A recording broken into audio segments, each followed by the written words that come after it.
Hey everyone, let's take a look at Sweet Baby Inc.'s client list.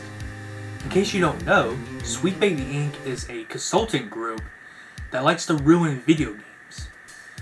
Whether it's changing a character's race, or making them gay, or anything similar to that.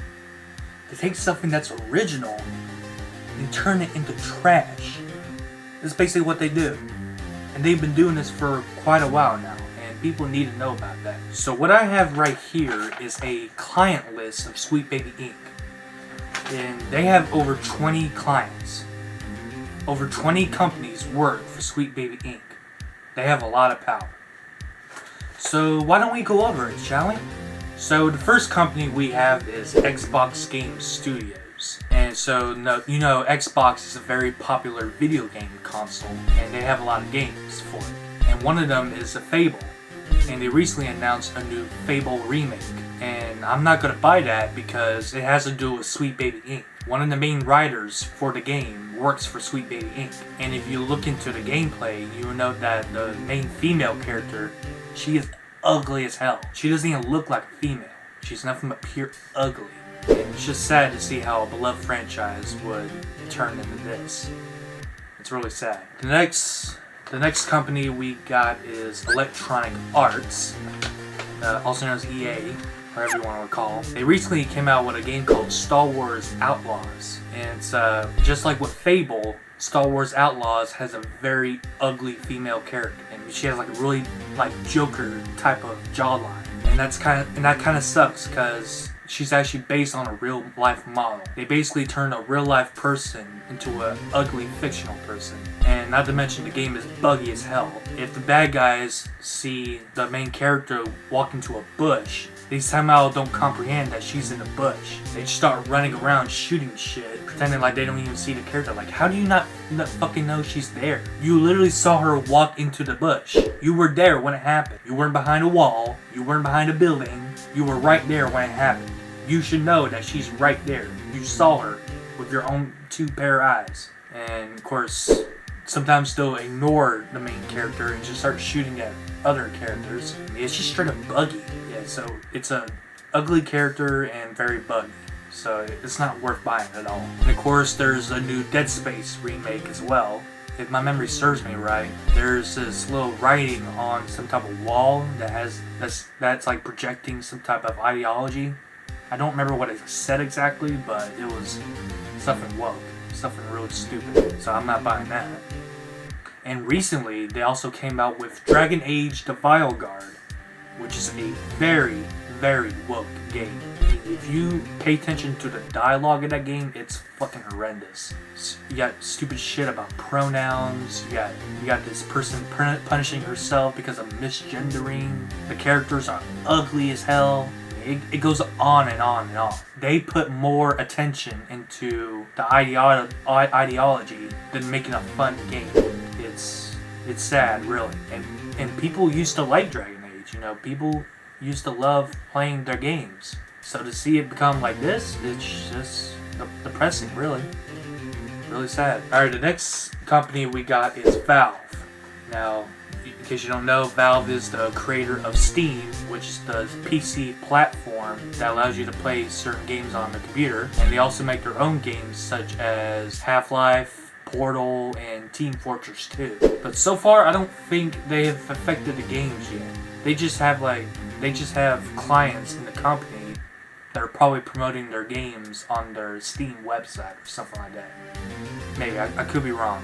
But they are part of the client list. Alright, next up is True Love. Not much is known about True Love, other than they made a mobile game. And, you know, I don't ever see anyone talk about it, so we're just gonna move on. Next up is Santa Monica Studio.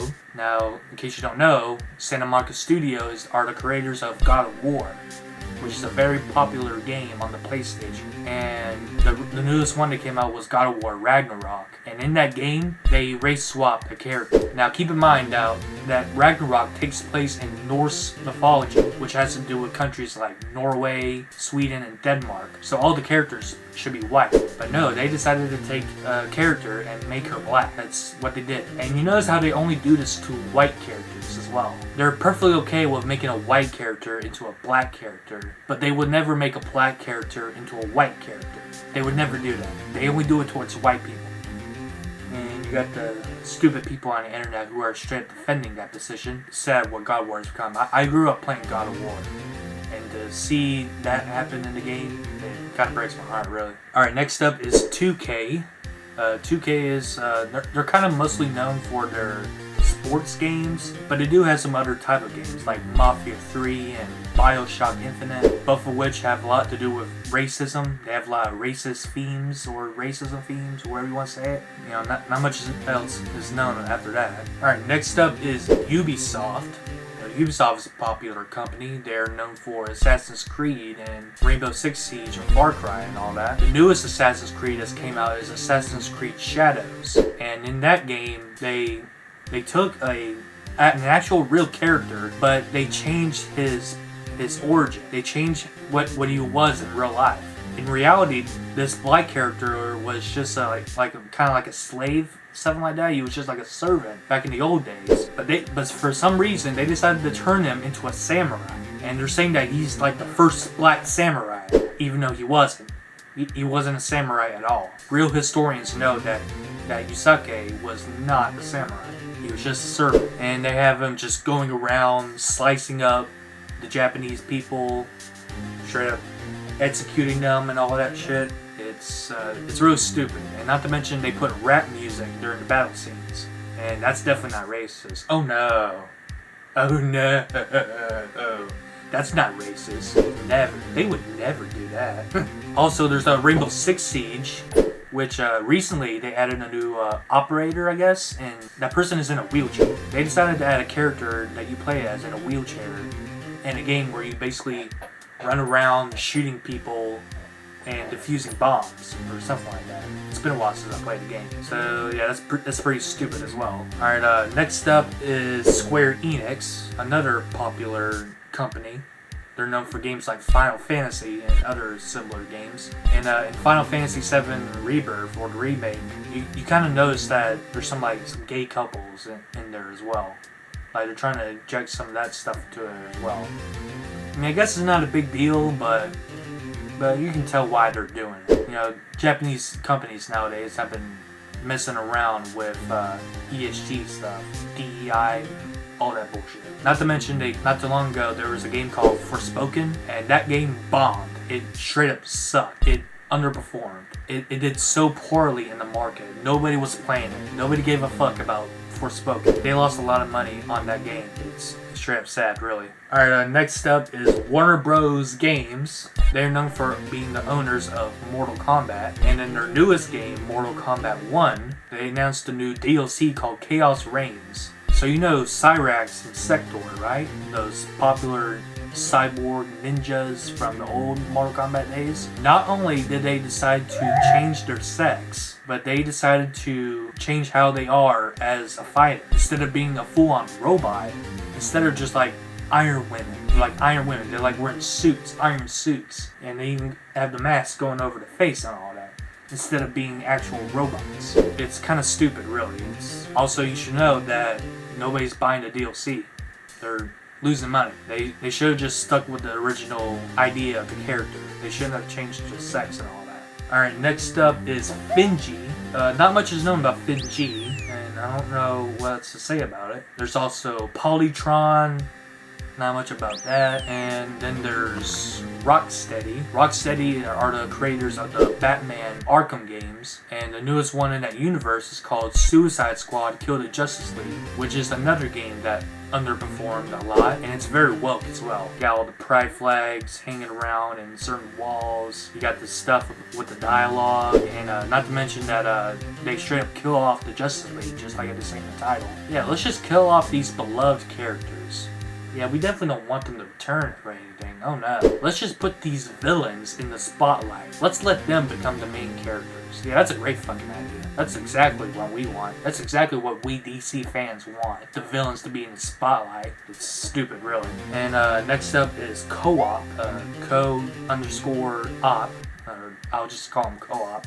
Not much to know about those guys, so we'll move on. Next one is Kosan Games. Kosan Games recently came out with a new game called South of Midnight. It's coming on Xbox, I believe. And that game has to do with Sweet Baby Inc. as well. In fact, my memory serves me right, the head of Sweet Baby Inc., I think her name is Kim Belair or something like that, she changed the story. I believe she decided to change the race of the main character. And a lot of people were not happy with the decision in the company, so a lot of people quit their jobs over it.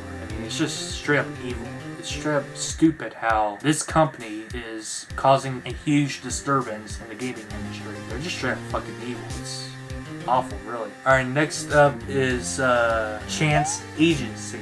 Not much is known about Chance Agency, so we'll move on for that. Next up is Avalanche Studios Group. They're known for making the games like Just Cause. You know, I never played Just Cause, but I'm assuming it came out before the whole Sweet Baby Inc. thing started, so that's all I got to say about that. Next up is Deck 9. Deck 9 are the creators of Life is Strange, which is one of the most woke games of our time. Like I said before, you pay attention to the dialogue, it's pretty fucking stupid. You got lectures about gun control and saying how men are the problem. You got all this stuff about saying like feminazis and all that shit. The dialogue is just straight up stupid, and like how ER calls it, life is tumble. That's basically what it is. It's a stupid leftist game, and it's not worth anyone's time. Alright, next up is Brass Lion Entertainment.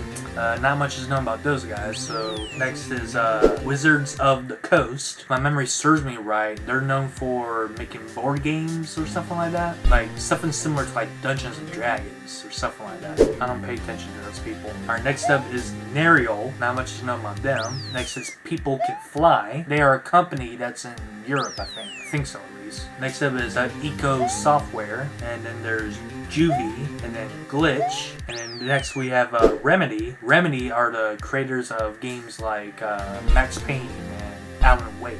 And if you know that with the newest Alan Wake game, Alan Wake 2, they decided to change the race of an original character. If my memory serves me right, this one female character was originally white, but in the sequel they decided to change her into black, and that's pretty damn racist if you ask me. You shouldn't be doing that. So yeah, I would not be getting Alan Wake 2. Next up is Raw Fury. Not much to know about those guys. And then there's Fellow Traveler. There are some other companies here, but it doesn't have their names listed on them. But you know, I'll show a picture of the client list online. So yeah, that's pretty much the whole client list. I've noticed that many of these companies, they go all around the world. Like you got one company in Poland, one company in Sweden, and even one in Australia. So basically, Sweet Baby Inc. is a conspiracy group. They are conspiring to take over the video game industry all over the world because they have clients all over. And I noticed that a lot of these companies a lot of people don't really tend to talk about them that much. There are some very popular companies here on this list, but most of them are companies that they never really make the headlines. If you want to hear about a new game that's coming out, you're probably going to focus more on a company like Square Enix or Ubisoft or Xbox or anything like that. So yeah, that's basically it. That is what we know so far of Sweet Baby Inc. and their clients. They are a consulting group, a leftist consulting group that has a lot of power over many companies, and they want to change video games into how they envision it, and they're just straight up fucking evil. They know exactly what they're doing, and they should be punished for it. I really hope one day someone challenges Sweet Baby Inc. Maybe one day. So yeah, that's pretty much it. Let me know what you guys think in the description or in the comment section. Thank you all for tuning in, and I will see you all in the next video. Bye.